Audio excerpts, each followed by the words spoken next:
Hello everyone, welcome back to my iTechHub YouTube channel. Today in this brand new video we will see how to fix unable to verify security response error in iOS 16.4.1. Here's some solution that I will share in this video. Please watch the full video to learn how it works. Now let's get started. For the very first solution is free up iPhone storage.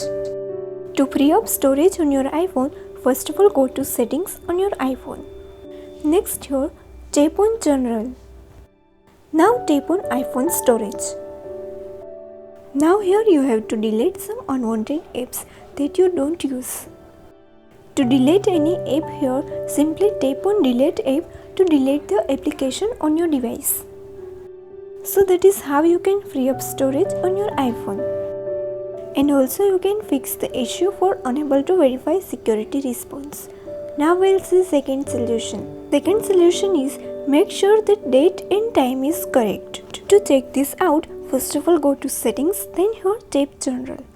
Now here tap on date and time. Now here turn toggle off next to set automatically and select date and time by manually. So that's how you can do correct date and time on your iPhone. Now we will see third solution, and the third solution is force restart your iPhone. But if you are using iPhone 14 series, 13 series, 12 series or 11 series, then please follow the steps. Firstly press the volume up button, then press volume down button and also press on off button at the same time. When Apple logo appears on the iPhone screen, then release all the buttons that will easily restart your iPhone. This will help you to fix the issue. Now we will see fourth solution, reset network settings.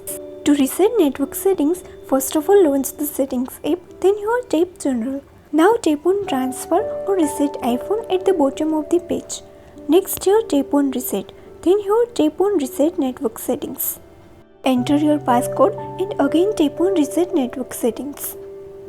So that's how you can reset network settings on your device. Now we will see fifth solution. Fifth solution is reset all the settings on your device. To do this, first of all go to settings on your device. Now here tap on general. Now tap on transfer or reset iPhone. Next here tap reset. Now tap on reset all the settings, enter your passcode and again tap on reset all the settings. So this will reset all the settings on your device. So these are the solutions to fix unable to verify security response in your iPhone. I hope this video will be very helpful for you all, and please don't forget to like, share and subscribe my channel. Thank you so much.